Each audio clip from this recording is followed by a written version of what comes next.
Ave. A new face. Ave, and may Vesta watch over you. I'm Equitia. To what do I owe the pleasure of this visit?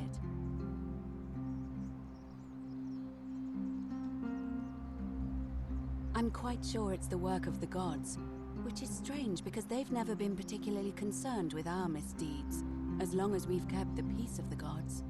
We asked for blessings, for good health, bountiful harvest, military victory, and in return, we offer praise, wine, incense, or animals. But here, it seems they require much more of us. I find myself reminded of an especially pertinent tale from our great poet Ovid in his epic Metamorphoses. Would you like to hear it? It is rather long. I suppose so. Jupiter and Mercury put a town to the test by disguising themselves as vagrants and asking for shelter there. Everyone turned them away and failed that test, except for an old couple named Baucis and Philemon, and so the gods gave them time to escape and granted them a wish, and then wiped that town off the map. Some say the moral of that story is that we must all honor the sacred rituals of guest friendship, the reciprocal obligations owed between hosts and guests. But I like to think it's that we should always show compassion for those less fortunate than ourselves.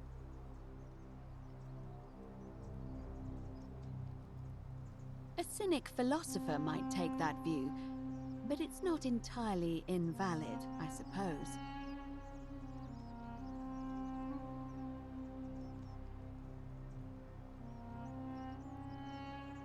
Oh my, I take it people are quite direct where you're from.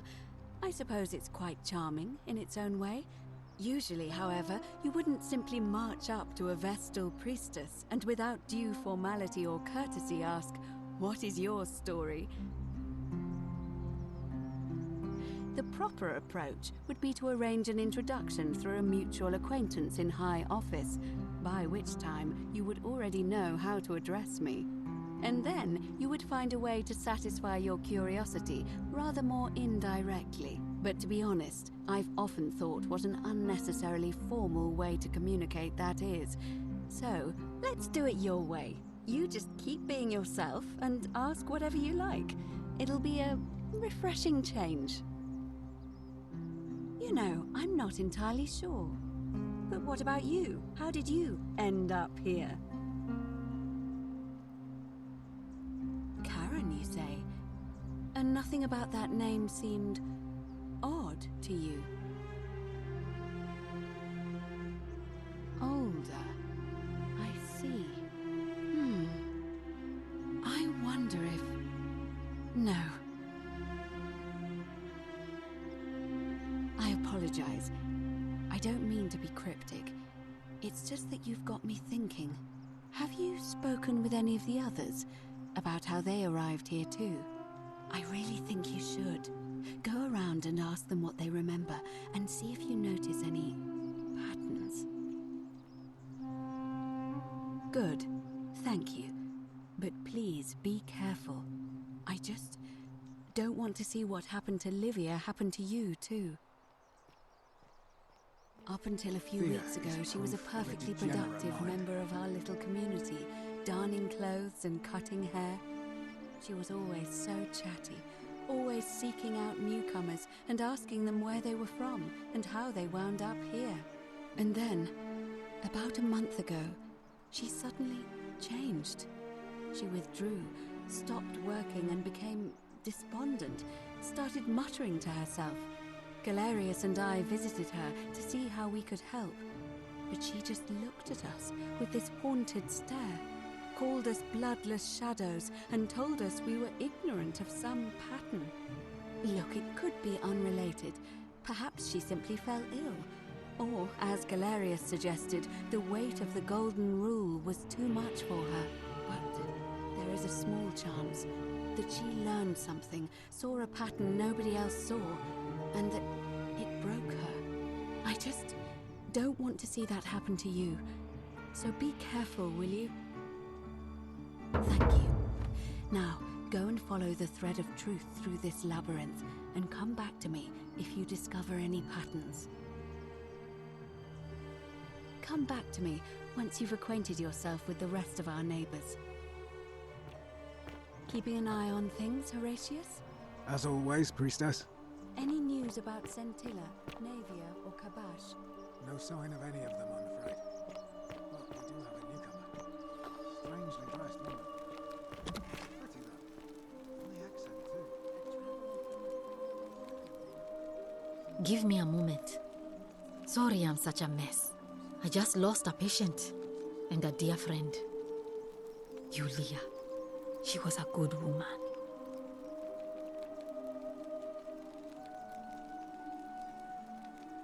No, now it's fine. I can't afford to wallow here. And I need the distraction. What's on your mind?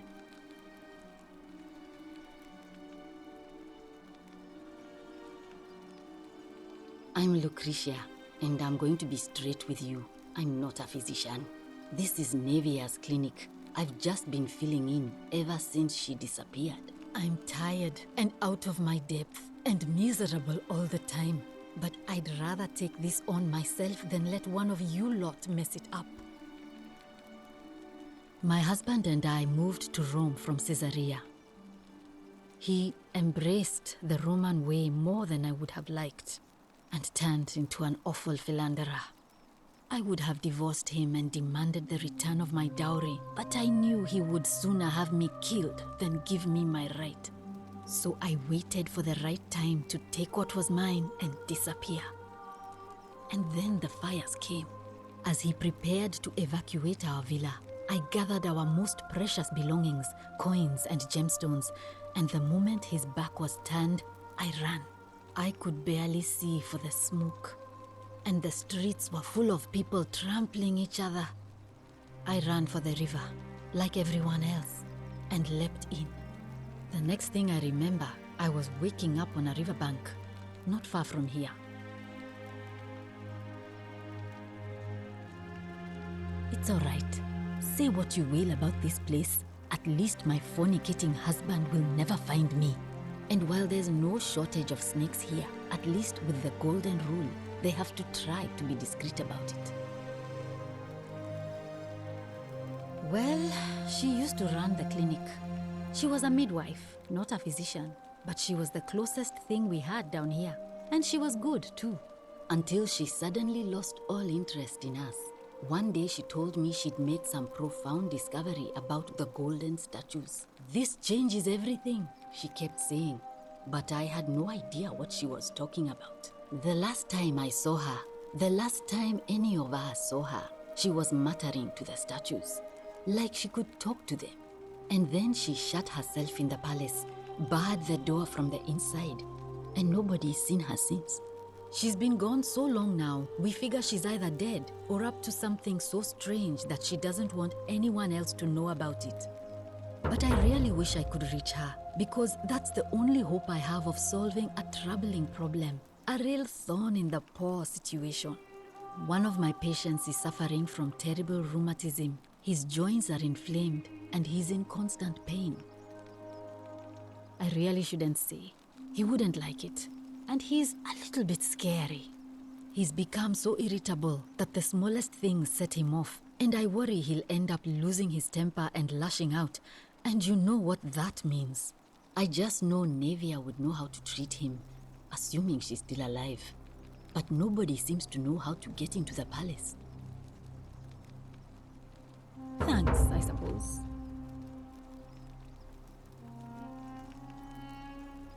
Sure. What do you want to know?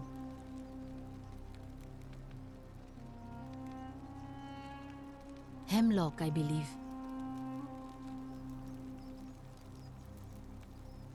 Do you really want to know? I mean, if somebody poisoned her, then surely they would have broken the Golden Rule, and so maybe it's best we don't discuss it. I haven't seen her in months. She's not allowed to leave Malleolus' villa, and they are quite secretive. Gladly. Well, come back if you get sick or injured. Day or night, I'll do what I can.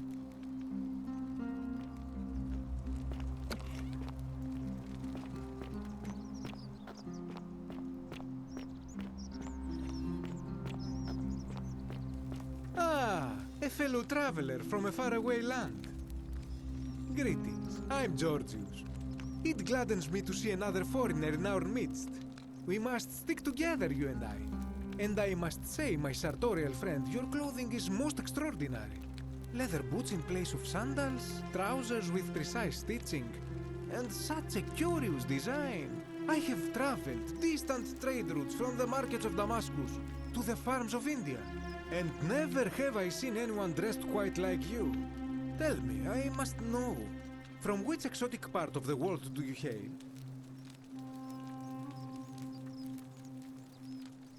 Then you are an explorer, like me. Wonderful. You must have many stories to share. I cannot wait to hear them. We will have much time here to get to know one another. But for now, do you require assistance? I know you do not require clothing, so information perhaps? My story? How kind of you to ask. I am a tailor and I run the humble shop in the forum.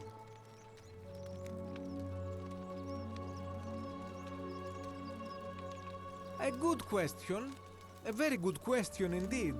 And I would be happy to tell you if only I could remember it clearly myself.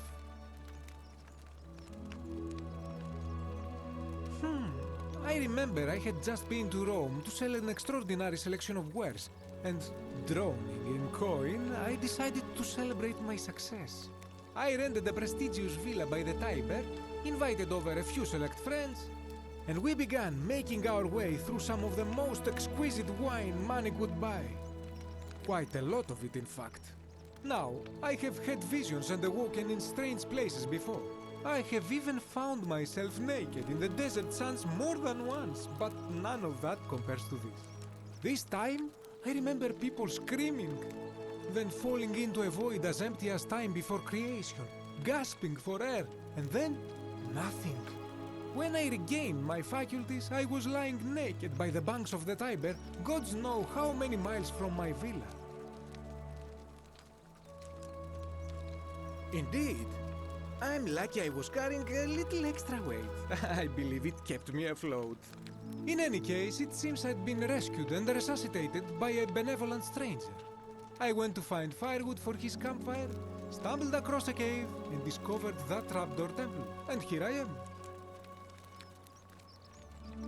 Anything you like. Ah, yes. The many shall suffer for the sins of the one. As a Greek, this is nothing new to me. It is how our gods operate. Have you not heard the tale of the god Hades? He was the first to learn this dreadful lesson when he abducted Persephone and imprisoned her in the underworld. When Demeter, the mother of Persephone, learned of this, she did not punish Hades, the guilty one. Instead, she changed the climate of Earth so that it became hot and dry. Nothing grew. The grain turned to empty husks and the rivers dried up. Innocent people died by the tens of thousands until at last the other gods were forced to act lest they have no worshippers left. So yes, we know this rule. This has always been the case. The Golden Rule has merely brought it into focus. If we are to survive, I say we must each heed the simple wisdom of Thales of Miletus, first of the 7 sages of Greece, who said, "Avoid doing what you would blame others for doing." It does, doesn't it? But it is not enough for us to do this alone. For even if 99% of us adopt this principle, that will never be enough. Sadly, no matter how well we protect ourselves, the life's work of many good people can be undone in the blink of an eye by a single selfish act. Ah, the voice of experience. I am sorry for your loss, my friend. But on a lighter note, I will say one thing for the Golden Rule. For all their grim and haunting poses, these golden statues do make magnificent models for my clothing, do they not?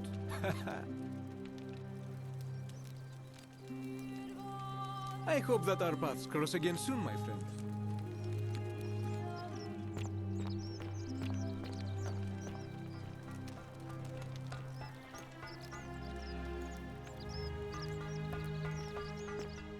Salve.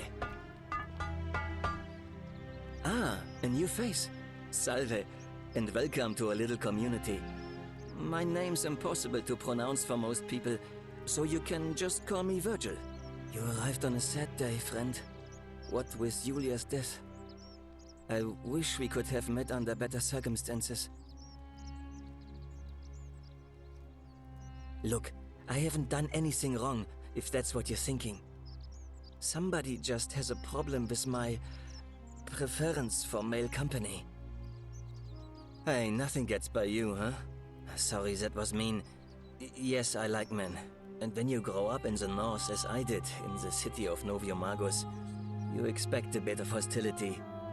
The Batavi are not known for their tolerance. I saw enough friends killed or driven away to know the cost of not keeping your personal affairs to yourself. So I hid who I was for, what was it, nearly 10 years? Watching what I said and where I looked. But that kind of fear eats away at you slowly, until living isn't any better than the thing you were afraid of. Needless to say, since I'm now living underground, halfway across the known world, with an assumed name, my openness didn't go down well among the enlightened folk of the Batavi. Nice of you to say, but not necessary. In any case, the Romans are far more accepting, and among them, I get to be who I am. Or at least, I thought that was the case. It seems I was wrong. It's not just graffiti. I have quite the collection of handwritten notes too. The strange thing is, I keep my personal affairs to myself. I've never really been interested in any of the men here. Not my type. So I'm not sure what I could have done to upset this person. If I had to guess, I'd say it's probably one of those cultists. Strange bunch. They insist there's only one God, and that he considers my nature a sin. Can you believe that? If there are any of them here, they won't admit it. Not since they supposedly burnt down half of Rome last year and went into hiding. All I know is, if these threats keep escalating, eventually my secret admirer is going to cross a line and break the golden rule. What? Really? I didn't expect that. But thanks. It's always a pleasure to meet someone so selfless. I'm glad you arrived when you did. I'd start by figuring out who the cultists are. Or maybe ask around among the merchants here. Someone who lives or works in the forum must have seen something. But if you find them, please don't hurt or humiliate them. I suspect they're just confused. Come back and let me know what you find. Any news about my secret admirer? Oh, that's all right. I'm sure it'll take time. Was there something else you wanted to talk about? Well, I'm an architect. Or at least I was back in Rome. That's probably too grandiose a term to describe what I do here. Help out with repairs and try to stop old buildings from collapsing on people. That kind of thing. But you probably don't want to hear about the ingenious architecture or mysterious history of this place.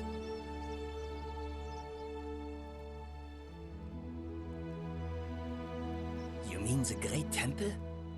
This one's a bit of a mystery. Given the way it's positioned so prominently, looking down on us, it's clear that whoever built it felt it was the most important temple in the city. Unfortunately, someone else went out of their way to keep its purpose a mystery. You see, usually a temple is dedicated to a particular god, like Proserpina or Diana or Apollo. Usually, that god is obvious. But in this case, it's unknown. There's an obelisk out the front, which probably used to bear the name of this unknown god. But it appears some barbarian defaced it. And of course we can't get inside because it's locked up tighter than the Temple of Saturn in Rome. And that contains the treasury. So we're all left wondering, which god is that temple dedicated to? And could it be the one responsible for the golden rule? Unless somebody figures out a way inside, I suppose we'll never know. Oh, I'm glad you asked. Some of these shrines were constructed hundreds of years ago, which means Romans have been arriving here for at least that long. But there's one thing that puzzles me. The oldest shrine in this avenue isn't Roman at all. It's Greek.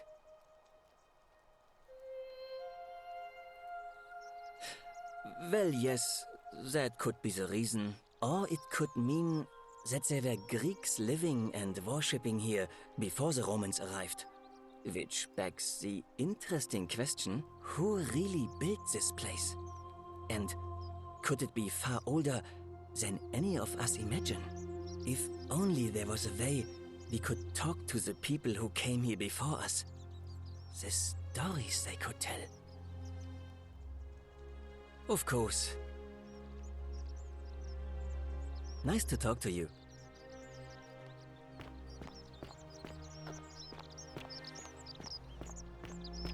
Salve. Salve, stranger, and welcome to our idyllic little slice of the Empire. I'm Dacius. Terrible shame what happened to Julia, but we just have to carry on, don't we? You mean, how did I end up here? That is a lengthy tale. All right. Well, you see, I'm in the business of procuring rare and precious objects liberated from the enemies of Rome. Mostly sculptures, vases, the occasional slave, fetch a magnificent price in Roman high society. Had myself a nice little shop in Rome just off the Forum. Lots of foot traffic and close to the docks. Good place to be when the fires broke out. See, about 7 months ago, half of Rome caught on fire. Everyone who couldn't get to an outer gate was running for the river, open to escape by barge. So I gathered my coins and some priceless vases into a cart and had my most loyal slave girl, pretty young thing named Acantha, push it for me. All the way down to the river, I'm elbowing for a stampede of people, turning back now and then to make sure she hasn't legged it with my valuables. But, to my surprise, we make it, and I see this barge loading up, and it's so full it's almost sinking. But the captain's happy to take my coin, so I start boarding, and then he puts his hand on my chest and he says, "No, too heavy. The cart or the girl." So I did what anyone would have done. Of course I chose the cart. I mean, I can always buy a new slave girl if I still have my money. So I put my hand on the cart, and I guess she realised what was happening because those pretty black eyes of hers go all wide. And in one swift motion, she topples the whole bloody thing into the Tiber. No, I dived in after it, of course. Aren't you paying attention? That was a bloody fortune. Only, I guess I must have hit my head or something, because everything went black. When I came to, I'd washed up on the riverbank, not far from here, with nothing in the world but a single silver coin.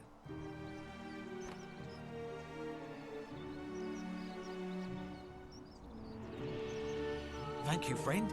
But it turns out it might have been a stroke of good fortune, because this place is a veritable treasure trove. Look around you, there must be more gold in here than in the treasury of Rome. If I can just figure out how to get it out of here. I don't, I'm afraid. But I did overhear Fabia telling Georgius she saw something. She was headed to the baths not long ago.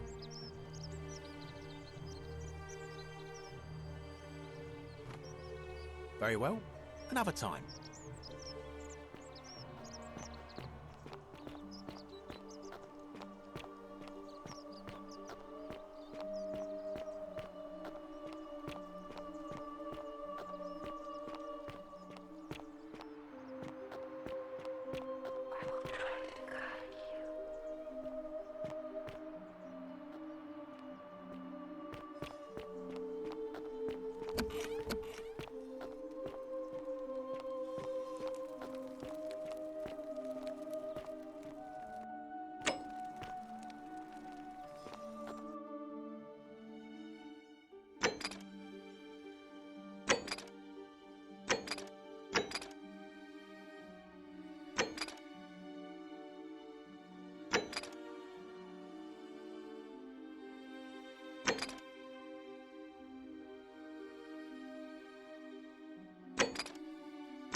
Feeling all right? She was poisoned. She came in here frothing at the mouth. Normally, I'd treat her with resin of silphium, a rare plant which is perfect for this sort of thing. And I knew Decius had some at his market stall, right around the corner. So I ran over there, but he just looks at me with this evil smile and says, "That'll be 1,000 denarii." There was no way I could afford that, and he knew it. Then that toad shrugs and says, "Supply and demand. I guess you don't value your friend's life that highly." Anywhere else, I'd just pay a thug to steal it from his stall, but there's no way I can do that down here with the Golden Rule. So all I could do is come back here and just watch her die.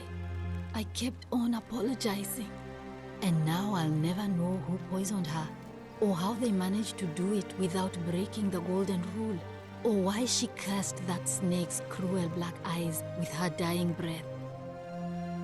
Well, unless you have the power to bring someone back from the dead, there's really just one thing you can do. Get me that silphium resin. I'm going to have another patient in here soon. Could be in the next day or in the next hour. And I will not allow this to happen again. I don't care how you get it, but you have to make it happen. Because if I lose another patient this way, I swear to the gods below, not even the Golden Rule will stop me from marching up to that genetricum fututo and scratching his eyes out. I'm Lucretia, and I'm going to be straight with you. I'm not a physician. This is Nevia's clinic. I've just been filling in ever since I'm... Gladly. Well, come.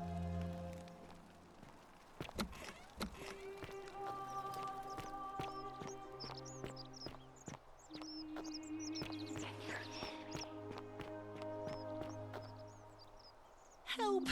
You have to do something! A man arrived in the baths. A real nasty sort, with his face all covered up. And he's got a weapon.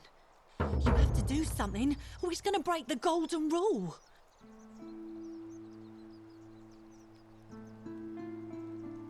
Are you serious? This is an emergency.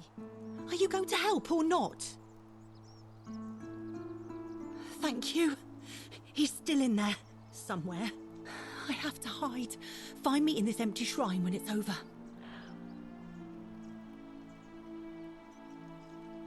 What?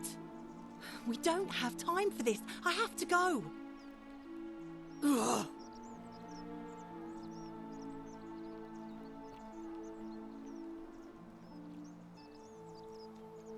The shrine is collapsing.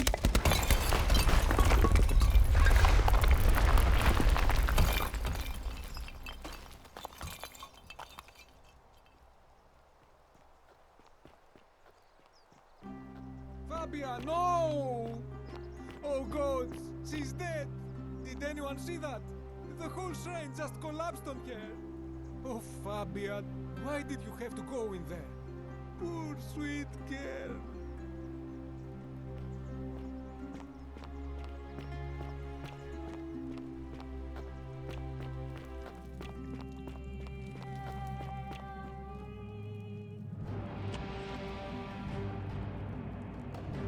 Stop right there. I'm looking for Tiberius Quinctius Crispus, otherwise known as Quinctius. Do you know where he is? I'm not sure I believe that, so allow me to explain something to you. I am here with orders from Emperor Nero himself to find and execute the cultist Quinctius for terrible crimes against the Empire. So, if you tell me the truth, I will allow you to live. But if you lie to me or otherwise obstruct the Emperor's business in any way, I will put this arrow through your chest. Is that understood? Thank you. Now tell me, who are you people, and what is this place?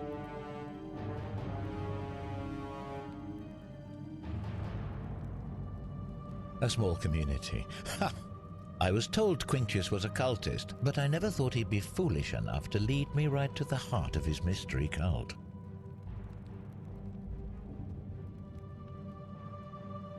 You say that, but if you're not a cult, then why go to such great lengths to keep this place a secret? So you admit you're not allowed to leave. Threatening me is not going to help you, but in any case, that sounds an awful lot like a cult to me. And I saw the inscription saying, "The many shall suffer for the sins of the one." I take it this is some kind of mantra you all believe? A distinction without a difference. You've clearly been indoctrinated into this nonsense. Now tell me, where did you lot get enough gold to make all these statues? You lot are practicing human sacrifice too. You people disgust me. Of course you'd say that, but that's what your kind do, isn't it? Our God told us to do it. It's all clear to me now. The secret sanctuary, the indoctrination, the mantra, the human sacrifice. You're cultists, there's no doubt in my mind. What baffles me is how a person can believe in something with such zeal. They just can't see what they've become. However, you still have a chance to redeem yourself by telling me where Quintius is. Do not waste it.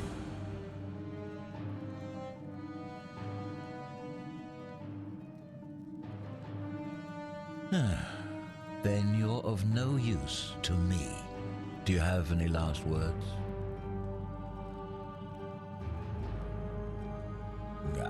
You'd squander your last words on an empty threat.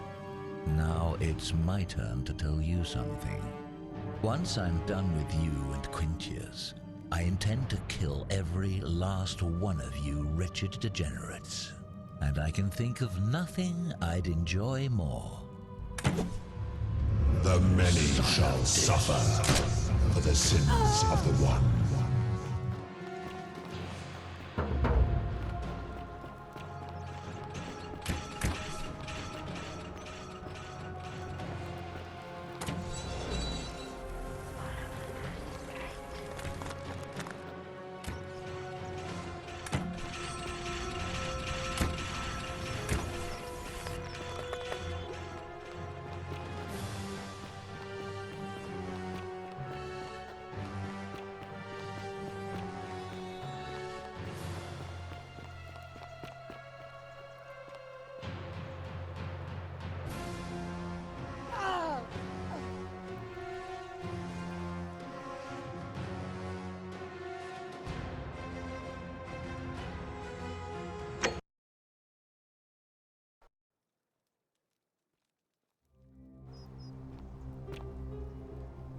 Help! You have